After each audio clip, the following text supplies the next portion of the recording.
รุ่งอรุณเบิกฟ้าทั่วล่าแจ่มแสงธรรมแย้มเยือนถิ่นแผ่นดินเหนือชาวลำปางตื่นรับบุญจุนเจือธรรมะเอื้อเฟื้อเผื่อแผ่แก่กมลหมุนคลื่นมา97เมกะเฮิรตซ์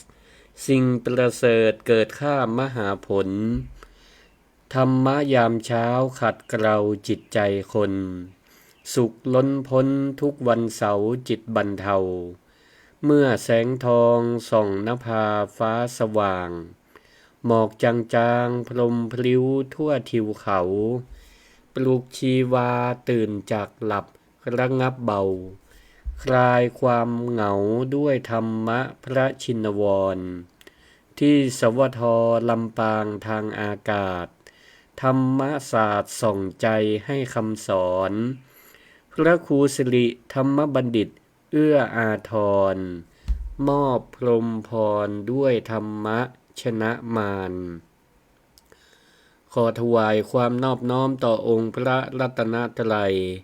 อันมีพระพุทธเจ้าพระธรรมเจ้าและพระสังฆเจ้าอันเป็นที่ปกห่มเกล้าเกศาของเหล่าบรรดาพุทธศาสนิกชนทุกท่านขอถวายความเคารพมายังพระมหาเถระพระเถรานุเถระครูบาอาจารย์เจ้าทุกตนทุกองค์ขอเจริญพรมายังศรัทธาพุทธศาสนิกชนคนดีมีศีลมีธรรมทุกผู้ทุกท่านผู้ฟังรายการธรรมะยามเช้าตั้งคลื่นสถานีวิทยุ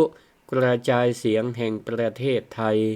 กรมประชาสัมพันธ์จังหวัดลำปางหรือสวทลำปาง FM 97.0 เมกะเฮิรตซ์หรือศรัทธาสาธุชนที่กำลังฟังสถานีวิทยุเครือข่ายเป็นต้นว่าเครือข่ายสถานีวิทยุวัดบรรพตสถิตสถานีวิทยุเพื่อการเผยแผ่พระพุทธศาสนา FM 106.50 เมกะเฮิรตซ์ก็ดี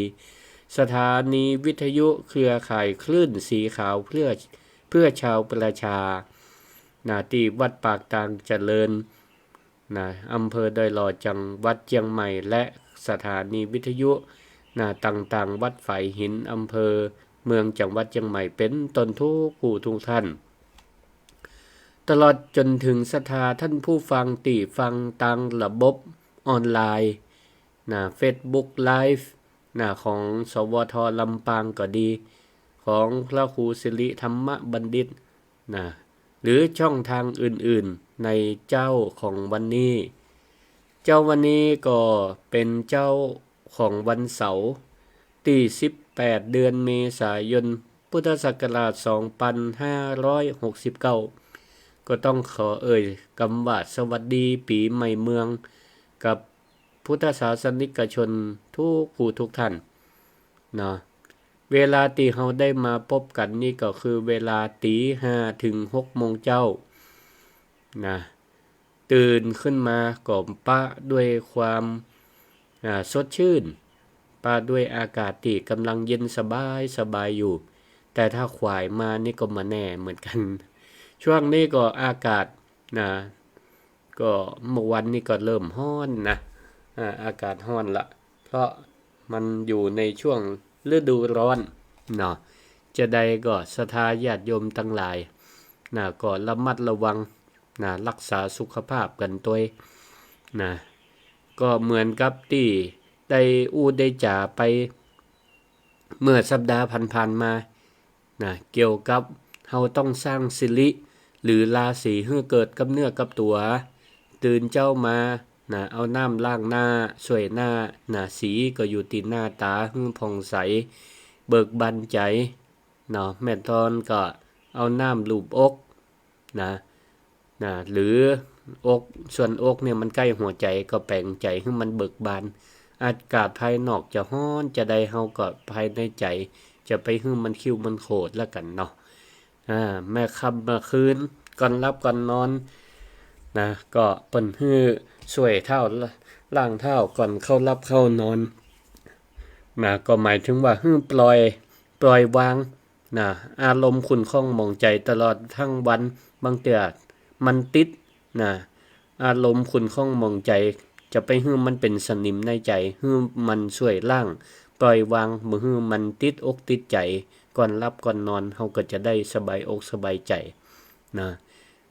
ก็วันนี้พ่อครูสิริธรรมบัณฑิตได้มาทำหน้าที่เนาะพระครูสิริธรรมบัณฑิตเจ้าอาวาสวัดมิ่งเมืองมูลตำบลพี่ชัยอำเภอเมืองจังหวัดลำปางวันนี้มาทำหน้าที่นั่งนั่งจ่าหน้าไมค์ออกรายการธรรมะยามเช้าเป็นเปื่อนศรัทธาญาติโยมที่ลูกเจ้าก็ลูกเจ้ามาบางพ่องก็ตั้งอกตั้งใจตื่นเจ้ามาก็แนเปิดวิทยุมาฟังรายการธรรมะยามเช้าเพื่อได้ฟังข้อคิดสะกิดใจทางพระพุทธศาสนาวันนี้ก็จะได้เอาธรรมะเล็กๆน้อยๆมาฝากศรัทธาญาติโยมเพื่อให้เป็นขวัญกำลังใจต้อนรับปีใหม่เมืองเพราะว่าอาหารตั้งกายของเฮานั่นเฮาก็ยังต้องกินต้องรับประทานกันกู้เมื่อเจอวันเพื่อบำรุงธาตุขันธ์บำรุงร่างกายฉันได้อาหารใจนี่ก็สำคัญเหมือนกันเนาะเฮาตั้งหลายก็ต้องเติมธรรมะทุกวันเพื่อเป็นการบำรุงจิตวิญญาณ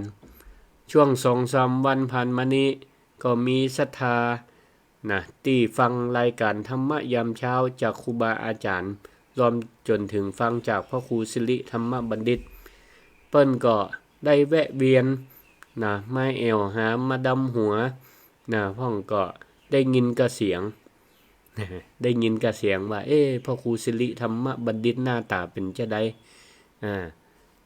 มาแอวหากันมาดำหัวพ่องก็มีมาดำหัวศรัทธาหลายตีหลายตังบ้านเก้าเจ้าแม่สลวยก็มาศรัทธาตังบ้านสารดอนบ้านสารดอนก็มาศรัทธาบ้านสีหมวดเก้าก็มาตียังบ่ได้มาก็มีแหมอยู่ก็ขออนุโมทนาขอบคุณตีระลึกนึกถึงกันเนาะ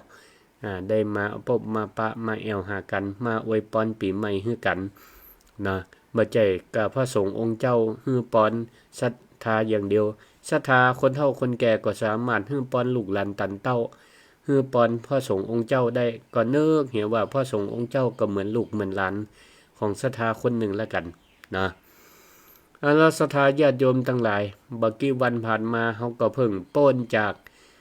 เทศกาลวันขึ้นปีใหม่เมืองของเฮาเจ้าเหนือเจ้าล้านนาละกันในตีนี้ก็คงจะบ่อู้ละว่าวันสังขารล่องผ่านมาวันตีเท่าใดอันหยังเท่าใดเพราะ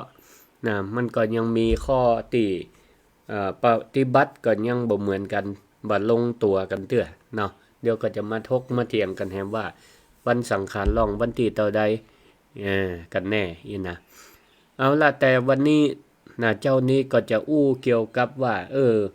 พอดีว่าในช่วงเทศกาลวันปีใหม่เมืองของเฮาทั้งหลายเนี่ยมันมีวันที่สำคัญอยู่วันหนึ่งที่รัฐบาลได้ให้ความสำคัญแล้วก็มันผนวกอยู่ในช่วงเทศกาลวันปีใหม่หรือทางภาคกลางก็ห้องว่าวันสงกรานต์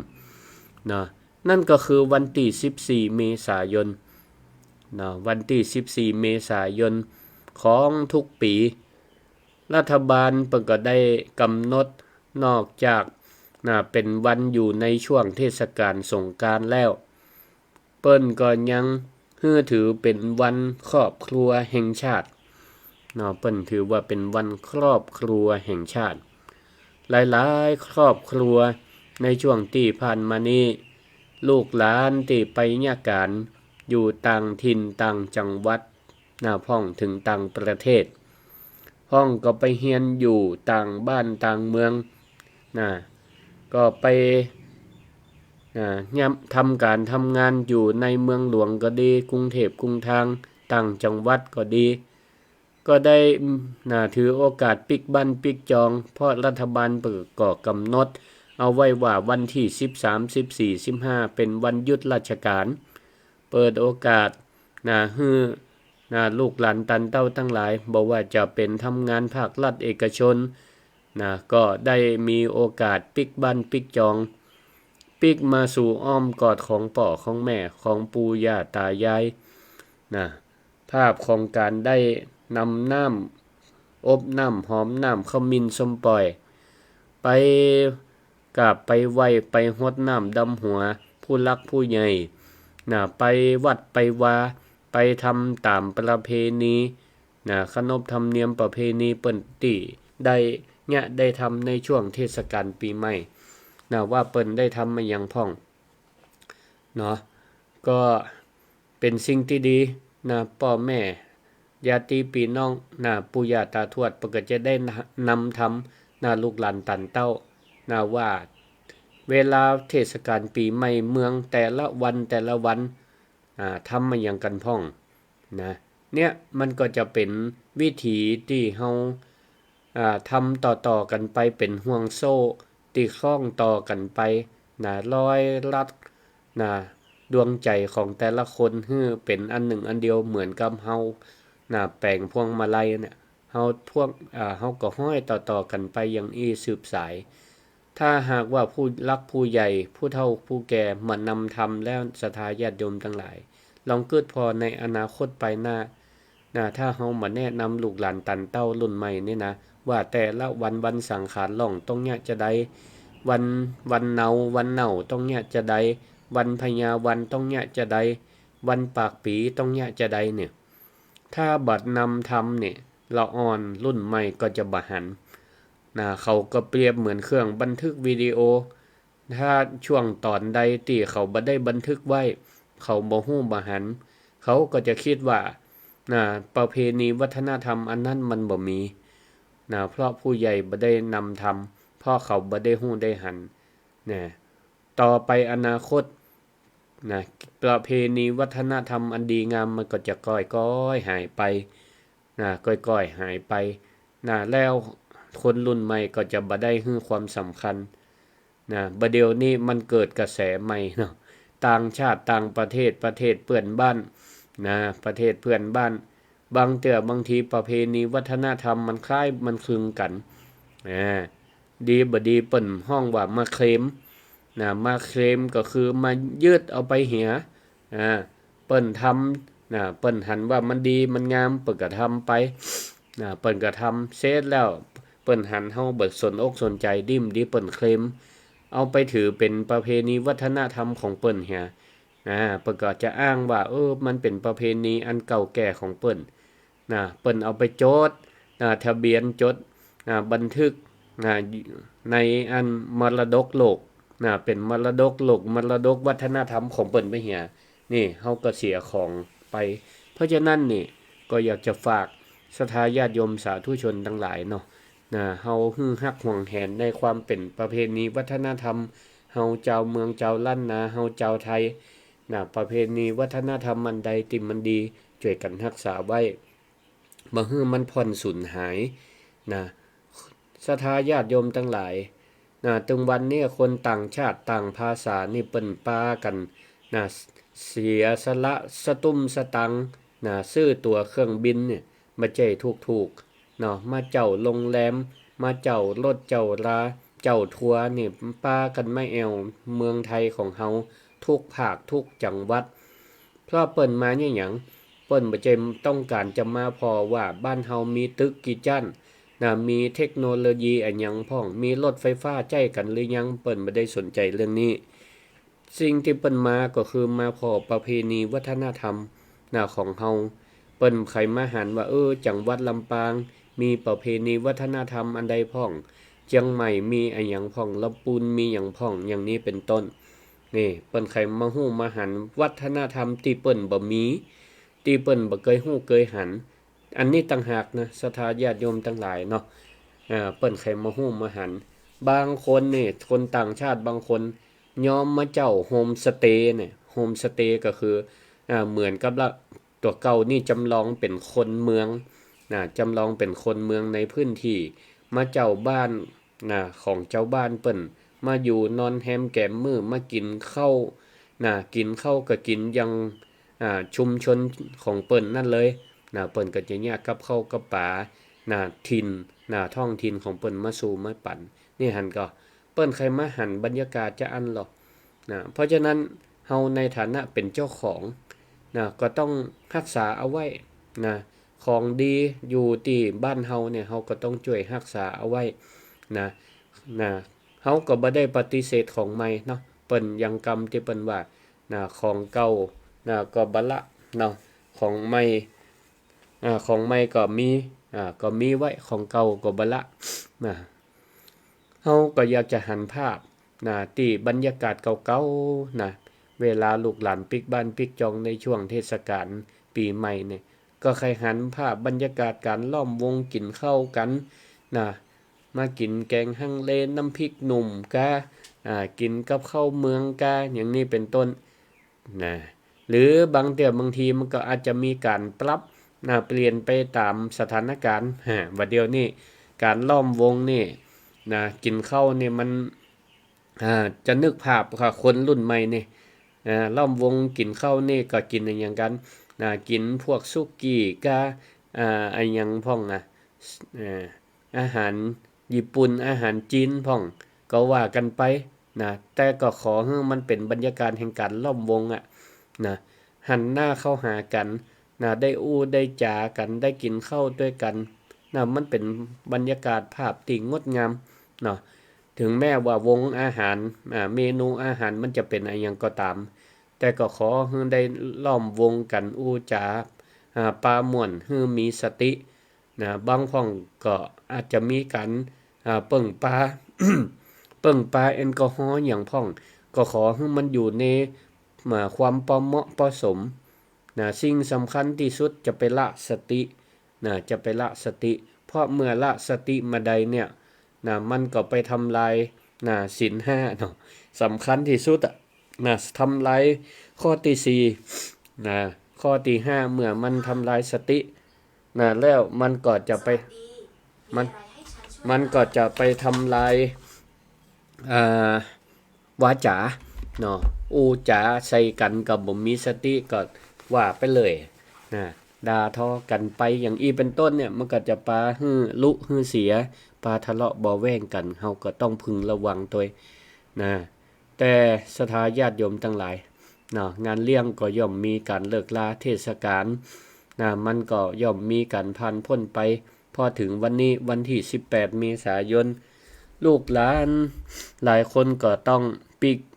ไปทำการทำงานเก็บครัวปิกไปทำการทำงานบางครอบครัวนี่ก็พ่อแม่เปิ้นก็เตรียมครวเป็นเสบียงให้กับลูกกับเต้าบางอย่างในเมืองหลวงในกรุงเทพในที่ทำงานต่างจังหวัดมันขาดแคลนของวัตถุดิบที่มันเป็นประโยชน์ต่อการดำเนินชีวิตของลูกของเต้าปกติห่อไปตัวก็มีบางเทื่อข้าวสารบ้านมีปลาเลอะบ่ต้องไปซื้อลูกเอาไปถ้าบ่อายสมัยก่อนนี่เปิ้นภาพบรรยากาศเอาครัวใส่ซ่าใส่ก๋วยใส่ถุงใส่หยังขึ้นรถไฟขึ้นรถทัวร์หยังไปบ่เดียวซ้ำสะดวกกันเอารถส่วนตัวมาดูต่างคนกะเอาไปเตอะพ่อแม่ประกอบห่วงใยลูกหลานตันเต้าครัวอันใดประหยัดบ่ต้องไปซื้อหรือมันซื้อมันแพงกว่าเอาจากบ้านไปเนี่ยก็ถือว่าเป็นการตุนเสบียงเฮาทั้งหลายลูกหลานก็มาเอาเสบียงปิกไปทำการทำงานยังมีความสุขตั้งอกตั้งใจทำการทำงานต่อไปส่วนพ่อแม่ก็จะเป็นเบื้องหลังเป็นเบื้องหลังเป็นกำลังใจให้ลูกให้เต้าเฝ้าอยู่ที่บ้านเหมือนเดิมบางเทื่อเพิ่นก็อาจจะง่อมพ่องง่อมพ่องความง่อมก็ปิกมาแต่บ่เดียวมาง่อมกันละมีวิทยุเหียเครื่องหนึ่งศรัทธาญาติโยมปกว่าบ่เดียวนี่มีวิทยุเหียเครื่องหนึ่งเปิดหมุนฟังไผเปิงใจใครฟังอันใดสาระข่าวสารก็มี ฟังเรื่องสุขภาพก็มีฟังธรรมะหลายๆรูปแบบก็มีตึงทำเมืองทำบรรยายก็มีอย่างที่รายการธรรมะยามเช้าแต่ละวันครูบาอาจารย์เพิ่นก็มามาเล่ามาจ่าให้ฟังพระครูสิริธรรมบัณฑิตก็มาออกวันเสาร์ให้ฟังเจ๊พ่องก็ว่าหายง่อมหายเหงาได้ฟังตู้เจ้าก็เหมือนกับได้อยู่ใกล้ลูกหลานตันเต้านี่ก็มีวันนั้นก็มียายเปิ่นอยู่กาดเก้าเจ้าเปิ่นก็ให้ฟังว่านี่เดี๋ยวแหมบักกี้วันลูกสาวหลานสาวก็จะได้ไปทำการทำงานอยู่ต่างประเทศอยู่ญี่ปุ่นปุ่นก็ง่อมละ ไทยจะบ่ได้มาแอวหาท่านพระครูเหมือนไทยจะได้มาเตื้อเพราะขาดสารถีคนสำคัญจะไปไหนต้องอาศัยหลานสาวไปส่งแต่บ่ต้องห่วงเนาะศรัทธาญาติโยมทั้งหลายเดี๋ยวตึงจะมีเดี๋ยวตึงจะมีคนอาสาน่ะต้องห่วงเนาะลูกหลานตันเต้ามีนักมีหลายถ้าเฮาตั้งใจใครไปทำบุญสุนทานไปแอวตั้งใดเดี๋ยวเขาตึงจะเอาไปเนาะบ่ต้องกังวลใจเขาตึงไข่อุปถัมภ์อุปถัมภ์พระในบ้านอยู่แล้วเนาะวันนี้ก็เลยจะนำเรื่องราวของครอบครัวมามาจ๋าให้ศรัทธาญาติโยมท่านทั้งหลายได้ฟังหัวข้อวันนี้ก็จะเกี่ยวกับสารสายใยรักถักทอสายธรรมนำครอบครัวล่มเย็นเพื่อให้เป็นเครื่องเตือนใจให้เฮาท่านทั้งหลายเนาะแม้ว่าเฮาจะเข้าสู่โหมดปกติทุกคนแยกย้ายไปทำการทำงานแม่ตัวห่างไกลแต่ใจของทุกคนเนาะลูกหลานตันเต้าป่อแม่ต้องบ่ห่างกันเพื่อให้เกิดความฮักในครอบครัวบ่ใช่แค่ความผูกพันตังสายเลือดอย่างเดียวแต่เป็นความผูกพันตังธรรมะเป็นก้าวใจเป็นเครื่องยึดเหนี่ยวตีแน่นแฟ้นที่ยิ่งกว่าสิ่งใดคนบ่ใจลูกใจหลานบ่ใจญาติใจเจื้อก็สามารถเป็นญาติตั้งธรรมกันได้เป็นญาติธรรมกันได้มีความฮักความผูกพันความดีความงามต่อกันได้มันก็ตรงกับมงคลสูตรตรงกับมงคลสูตร38ข้ออยู่ข้อ1ว่ามาตาปิตุอุปทานังปุตตะทาละสังฆโหอนาคุลาจะกัมมันตาก็ได้เอตัมมังคลมุตตมังก็คือหมายความว่าการบำรุงมารดาบิดาให้อยู่เย็นเป็นสุขการสงเคราะห์ดูแลลูกและภรรยาหรือสามีการมีความเป็นอยู่ที่ดีการทำงานที่รับผิดชอบให้เรียบร้อยการงานบ่อากุลบ่ข้างบ่ขี้เกียจขี้ค้านสิ่งเหล่านี้แหละเปิ้นว่าเป็นมงคลอันสูงสุดของชีวิตของเฮาศรัทธาญาติโยมท่านสาธุชนทั้งหลายพระพุทธเจ้าของเฮานั้นเปิ้นบ่ได้เป็นเพียงแค่พระพุทธเจ้าหรือเป็นศาสดาผู้ชี้ทางหลุดพ้นจากวัฏสงสารของเจ้าโลกเต้าอันแต่พระองค์ก็ยังเป็นยอดนักบริหารเป็นนักจิตวิทยาที่เข้าใจมนุษย์โลกทุกชนชั้นยังเข้าใจยังท่องแท้พระองค์บ่ได้แค่สอนให้คนนั่นมุ่งแต่จะปีกวิเวกเข้าป่าลับตาภาวนาหนีโลกอย่างเดียวแต่พระองค์ก็สอนในเรื่องของคฤหัสถธรรมกลุ่มของคฤหัสถ์ญาติโยมที่ยังจะต้องอยู่ตามวิถีของปุถุชนของมนุษย์ต้องอยู่ต้องกินต้องใจต้องทำมาหาเลี้ยงชีพพระองค์ก็เลือกเอาธรรมที่เหมาะสมเปิ้นห้องว่าคารวาสธรรมว่าอวยไปหน่อยคารวาสธรรมก็คือทรงสอนวิธีของการครองเรือนสอนวิธีการใจชีวิตกู้วิธีดูแลคนในบ้านในจองฮืบอยู่เย็นเป็นสุขเนี่ยก็ถึงแม้ว่าคนที่เปิ้นยังอยู่บ้านอยู่จองเปิ้นบ่ได้ปีกตัววิเวกบ่ได้ไปหามุมสงบถ้าเป็นคนกลุ่มต้องอาศัยสังคมอยู่ปึกสอนเรื่องนี้คฤหัสถธรรมพระองค์ก็จัดลำดับความสำคัญ ไว้ยังชัดเจนว่าการดูแลครอบครัวเนี่ยบ่ว่าจะเป็นการเลี้ยงดูพ่อแม่ผู้ให้กำเนิดการดูแลลูกเมียสามีผู้ร่วมชีวิตอันนี้แหละเปิ้นว่าเป็นมงคลอันสูงสุดของชีวิตของฆราวาสทั้งหลายศรัทธาญาติโยมทั้งหลายลองพิจารณาเพราะว่าคนในปัจจุบันนี้บางคนนี่ก็วิ่งเข้าหาเครื่องรางของขลังทั่วสารทิศในยามเศรษฐกิจบ่ดีจะอีทำการทำงานกว่าจะได้เงินมันจ้าใครรวยวิธีตังลัดใครเปิ่งสิ่งศักดิ์สิทธิ์ยังพ่องขับรถขับเรือไปเหนือล่องใต้ก็ไปวัดวาอารามต่างๆฮู้ว่าเปิ้นศักดิ์สิทธิ์กะหยังก็ป้ากันไปสะเดาะเคราะห์สะเดาะน้ำไปต่อชะตาไปวิ่งหาสิ่งที่เป็นสิริมงคลเพื่อชีวิตให้เจริญรุ่งเรืองแต่บางอย่างนี่เฮาอาจจะลืมไปลืมเกิดไปว่าพระอรหันต์ที่ศักดิ์สิทธิ์ที่สุดนี่นั่งรอเฮาอยู่ที่บ้านพ่องนี่เปิ้นหยุดเทศกาลปีใหม่โอ้บ้านบ่ปิกเตื้อบ้านบ่ปิกเตื้อไปแอวเฮียก่อนที่ใดที่มันศักดิ์สิทธิ์ที่ใดเป็นสิริมงคลคนไปนักไปหลายปากันไปแต่หาลืมไม่ว่าที่บ้านเฮาก็มีพระอรหันต์รอเฮาอยู่ที่บ้านนั่นก็คือพ่อและแม่ปู่ย่าตาทวดอาจจะลืมไปว่าสิริมงคลที่ใหญ่ที่สุดนี่บ่ได้เกิดจากการรดน้ำมนต์การรดน้ำมนต์เข้าวัดเข้าวากะแต่เกิดจากการรดน้ำใจให้คนในครอบครัวเกิดจากการทำให้คนในบ้านนั้นมีรอยยิ้มบ่ต้องรอให้บ่ต้องให้เสียใจเพราะการกระทำของเฮาถ้าเฮาออกไปทำบุญนอกบ้านเป็นแสนเป็นล้านแต่กลับมาด่าป่อด่าแม่อู้จากำหยาบใส่ผัวใส่เมียละทิ้งลูกหลานบุญกุศลที่ไหนก็บ่สามารถจะมาปกป้องรักษา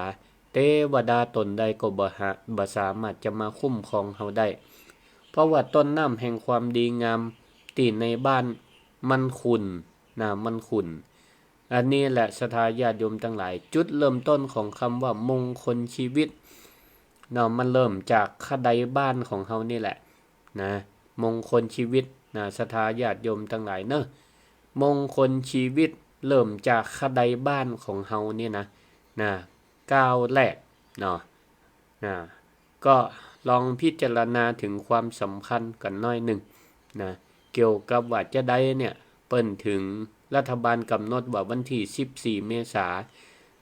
ยนเนี่ยเป็นวันครอบครัวก็เพราะว่ามงคลชีวิตมันเริ่มจากขดายบ้านเริ่มจากครอบครัวเฮาเนี่ยเปิ้นถึงกำหนดวันครอบครัวมันก็เริ่มมาตั้งแต่ปี2532พุ่นละเพราะผู้หลักผู้ใหญ่ในบ้านในเมืองเปิ้นได้เล็งหันว่า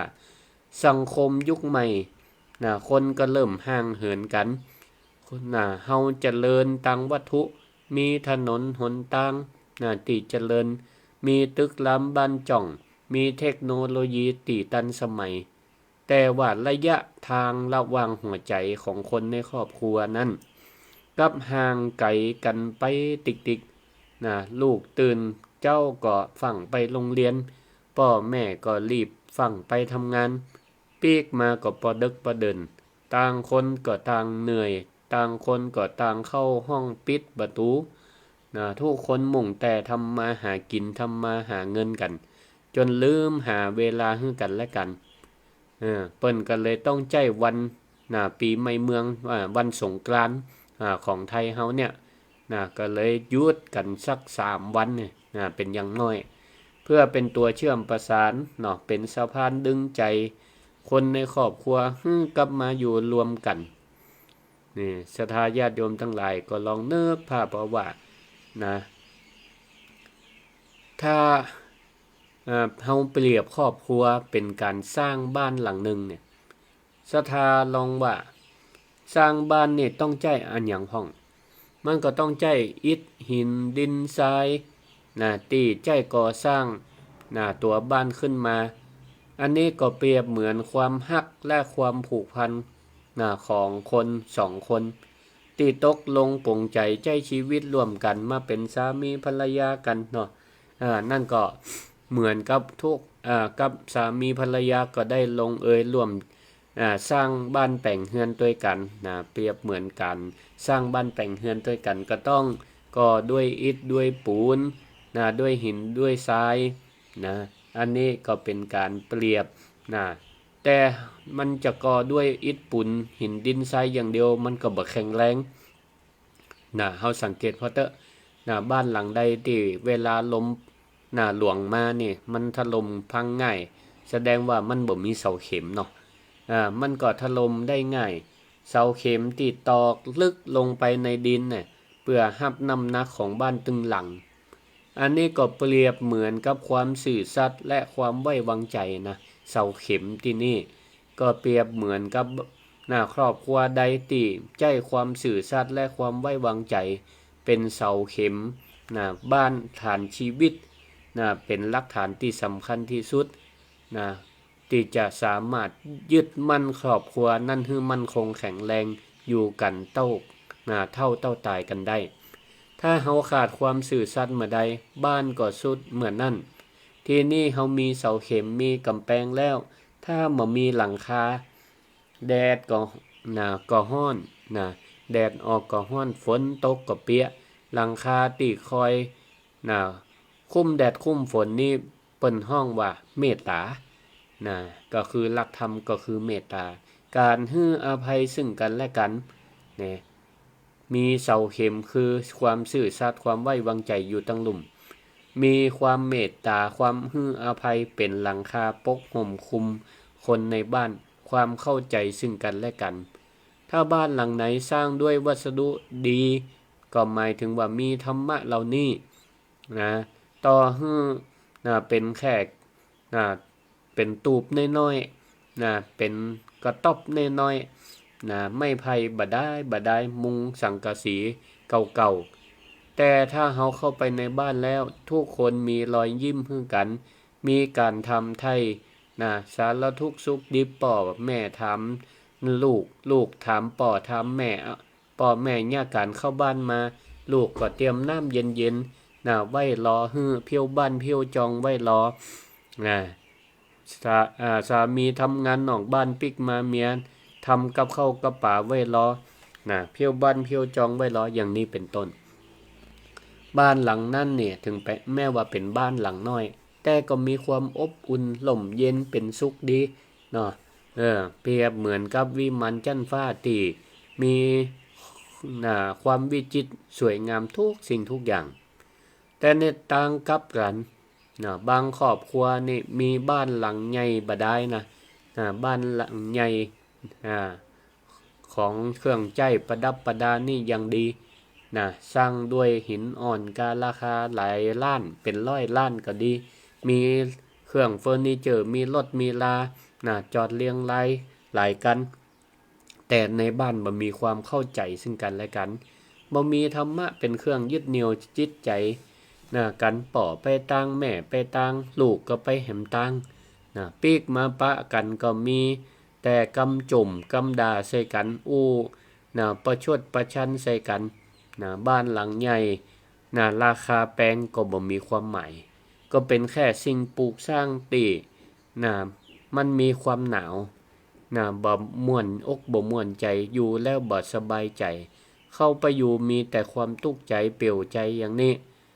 มันก็บ่ม่วนศรัทธาญาติโยมทั้งหลายทีนี้อาตมาก็จะได้ยกตัวอย่างว่าในบ้านของเฮาเนี่ยทุกบ้านมักจะมีแขกที่บ่ได้รับเชิญเนี่ยมาแอวบ้าน2คนเป็นการเปรียบเทียบเนาะมาเคาะประตูบ้านเฮาอยู่เสมอคนแรกนี่ที่มาแวะแอวเนี่ยจะชื่อว่านายอารมณ์ร้อนนายอารมณ์ร้อนคนนี้เนี่ยมาได้ก็หน้าแดง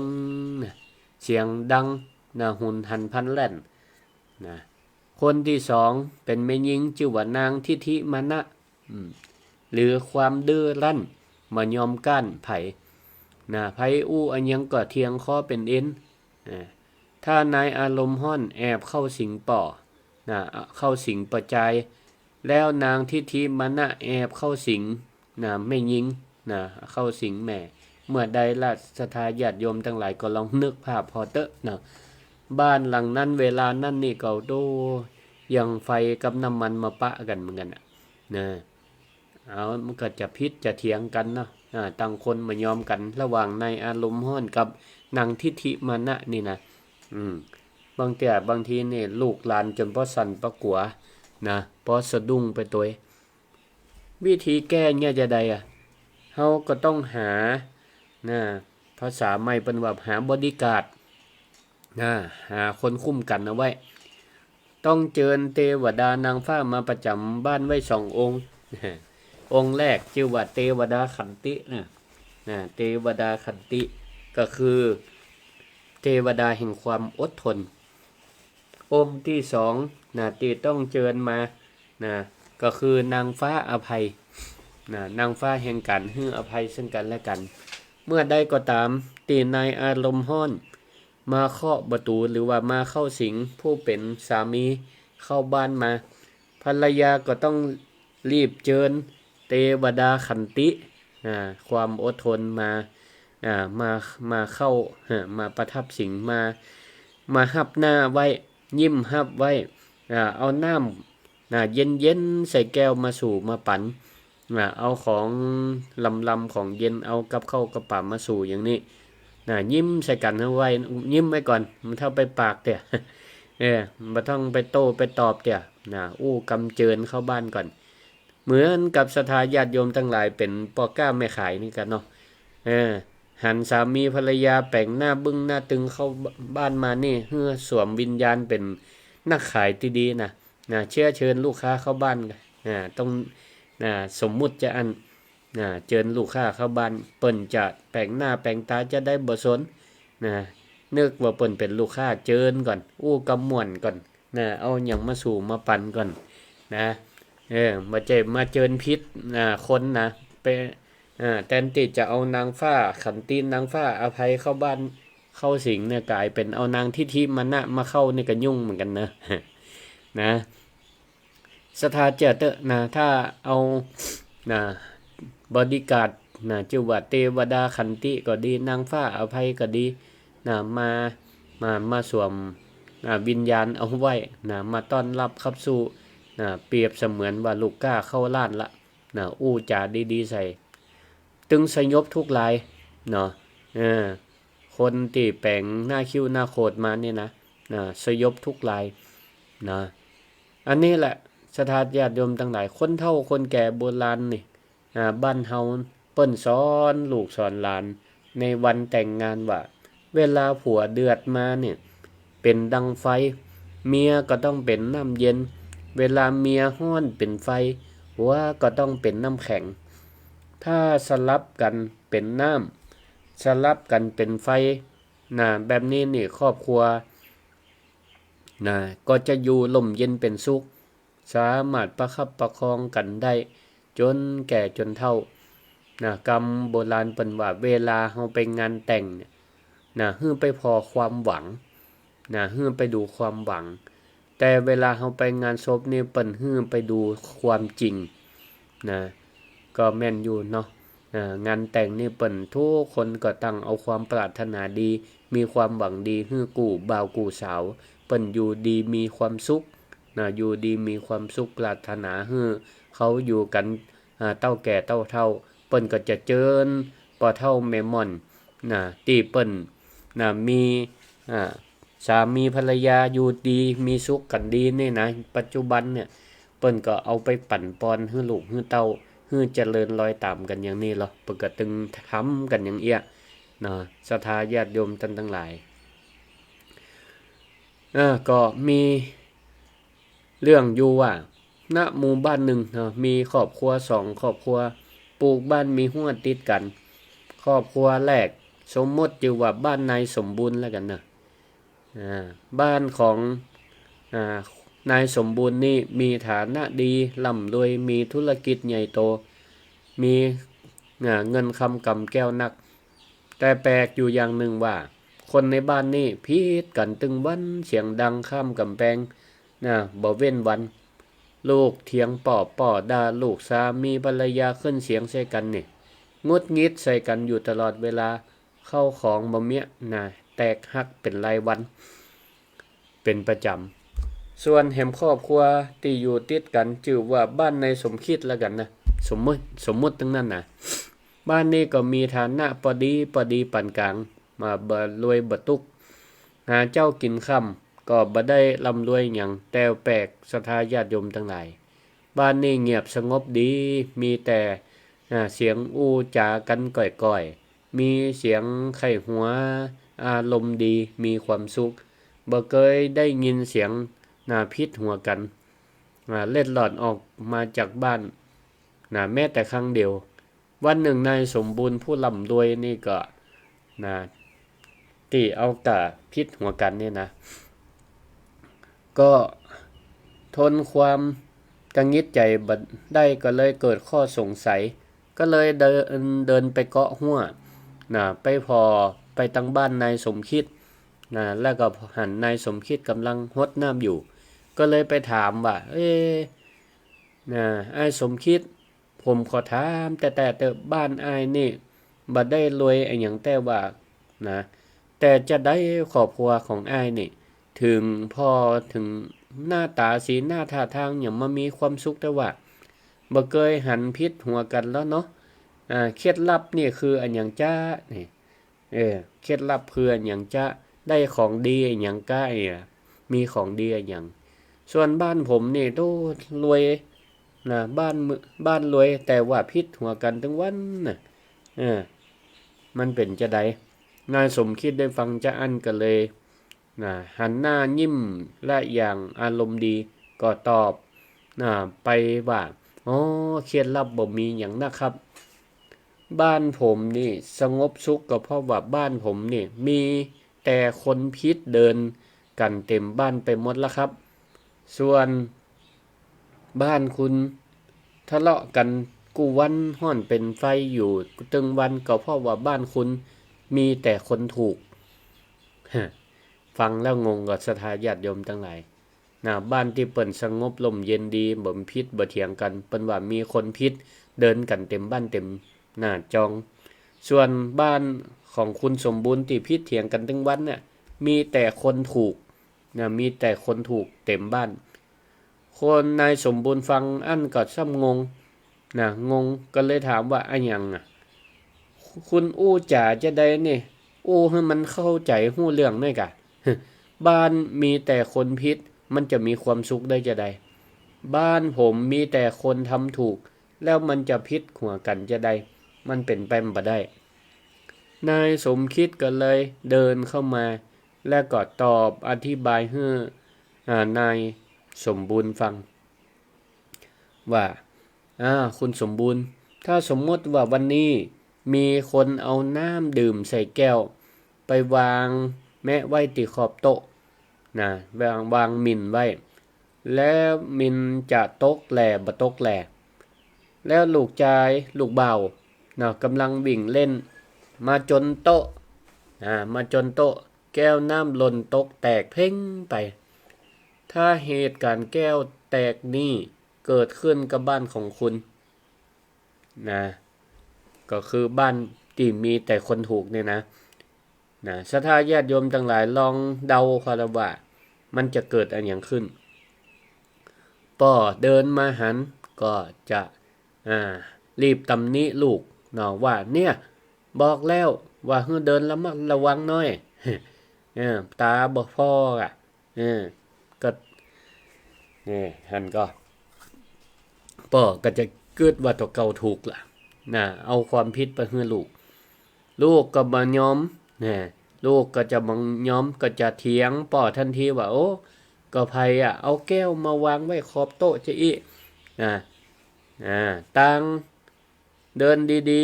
ๆก็เอามาขวางไว้เนี่ยหยังนี่หั่นก็เปิ้นน้องก็เดินปกติของน้องเหรอน้องบ่ผิดบ่นั่นน่ะเอาแก้วมาวางไว้หยังขอบโต๊ะ โต๊ะก็จัดกว้างยังบ่วางดีๆแม่ได้ยินเสียงเอะอะทะเลาะกันก็รีบมาเป็นกรรมการ เป็นกรรมการดิมดีจะอคติไปลำเอียงไปทางไผก็บ่ฮู้เนาะก็อาจจะเถียงมาว่าป้อมันก็ป้อหมอกมักง่ายเอามาวางไว้อย่างนี้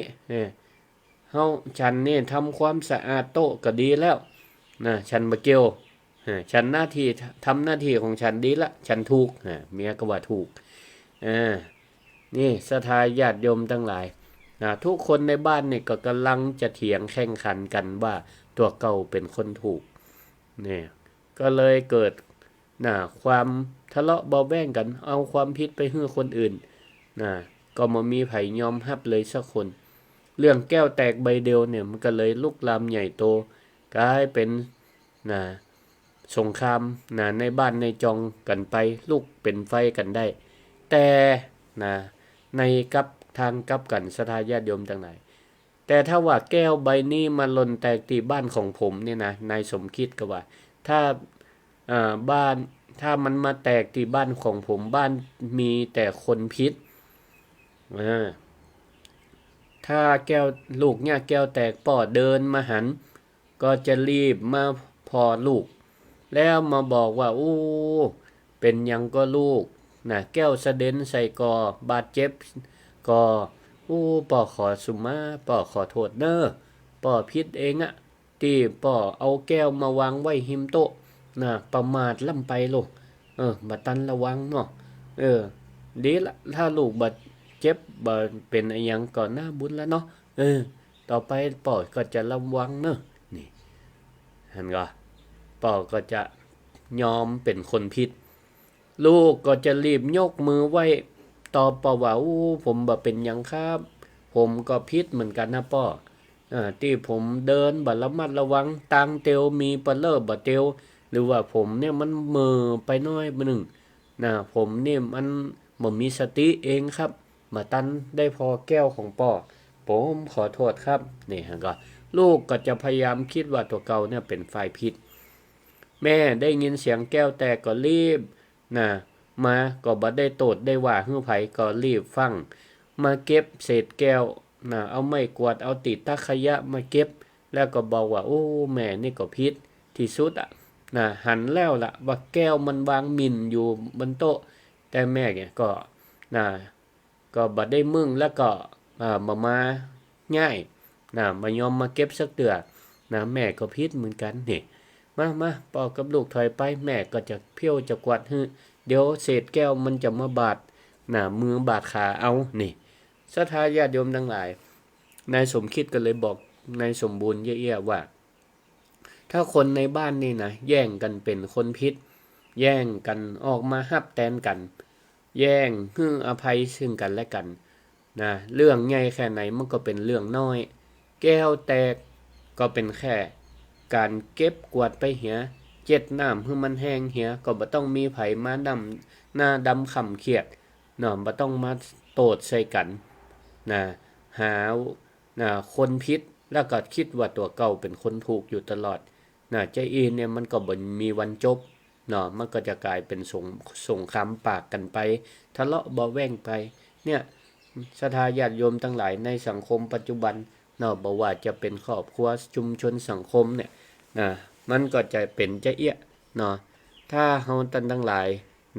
มีความอภัยให้กันและกันมีความอดทนต่อกันและกันมีความปรารถนาดีต่อกันและกันแล้วก็บ่โยนความผิดไปให้คนอื่นเก็บความผิดนั้นไว้ติดตัวเก่าอย่างเดียว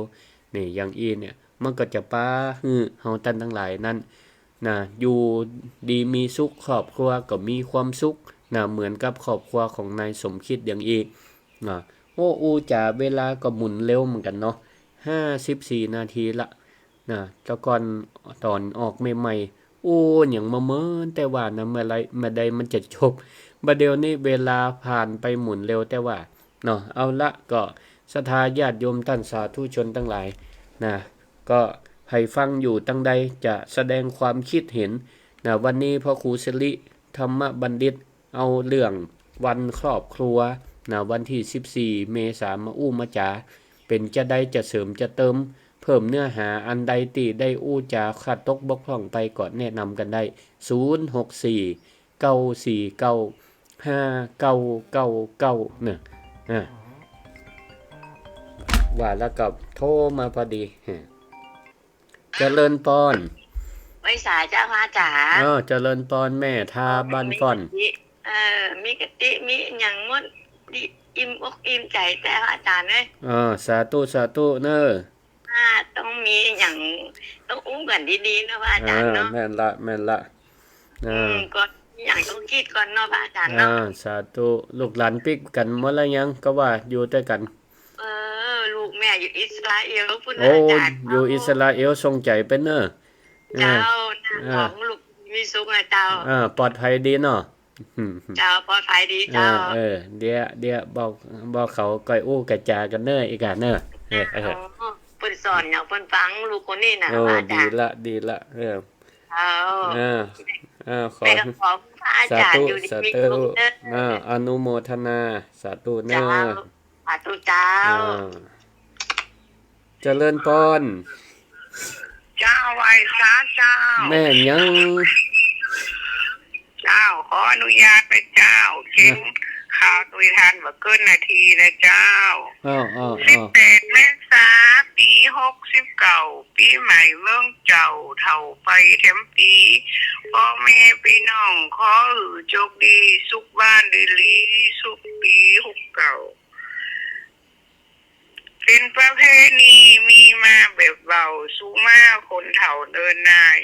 นำสู้กันท่าสู้มาโดยใจพ่อแม่ตายายเนื้อเจ้าถึงว่าพ่อแม่บ่แก่บ่เฒ่าเป็นพ่อแม่เฮาเนื้อเจ้าพ่อแม่ทุกเป็นพระอรหันตาหาถึงโลกาก็หาบ่ได้สาเจ้าโอ้ม่วนดีม่วนข้าวดีอยู่มันขอนเย็นเนอแม่ยังก็ไม่น้อยกัดนัดเจ้าไม่น้อยกัดนัดฟังอยู่ตังละปูนปะก้าเจ้าตะบุญไม่แรงสา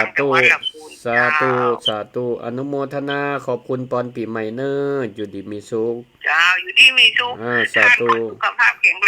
รงนะเจ้าสาธุสาธุ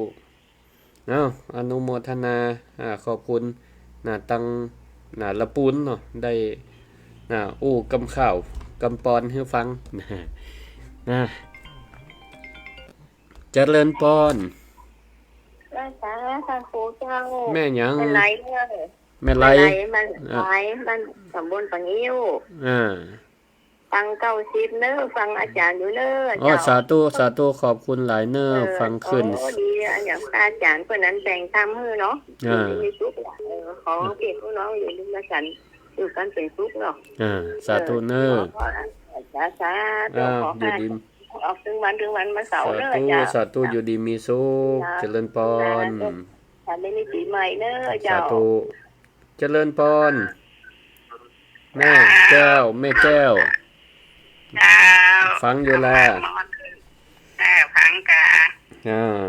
ฟังท่านพระครูธรรมะมอดเลยวันนี้นะสาธุเนอขอบคุณหลายๆเดี๋ยวไปแอวหาอยู่เด้อสาธุอยู่ดีมีสุขภาพแข็งแรงละออนปีกรุงเทพกันหมดละก้าลูกหลานมาก่อนกับปีกหมูจะมากับมาหมูปีกกับปีกหมูมากับมาเนอะเนี่ยดีละสาธุขอบคุณสาธุเจริญปอนพระครูเจ้าสาธุแม่ฟังแม่เรียนสันต่อบังเหนือเนอะสาธุชัดเจนดีขอบคุณหลายเนอะอยู่ดีมีสุขสาธุเจริญปอนแม่มากับการเจ้าแม่บรรเย็นเจริญพรจำได้อยู่แม่จำได้อยู่สาธุกะว่าแม่ยังไปดำหัวอยู่เนาะจำได้สาธุขอบคุณหลายเนอะเจ้าแม่ฟังตั้งแต่สมองสาธุอายุมันขวัญยืนอยู่ดีมีสุขสาธุ สาธุสาธุจะ เวลาหมดเวลาขอบคุณสถาทูผู้ทุกท่านติดตามฟังรายการธรรมะยามเช้าโดยพระครูสิริธรรมบัณฑิตและติฟังตั้งคืนออนไลน์ของสวทลำปางก็ดีของ Facebook ไลฟ์ของอาตมาภาพก็ดีน้อมบ่มีโอกาสได้อ่านรายจืดรายน้ำขอความสุขความเจริญจงมีแก่ศรัทธาทุกท่านอายุวันโนสุขังปะลัง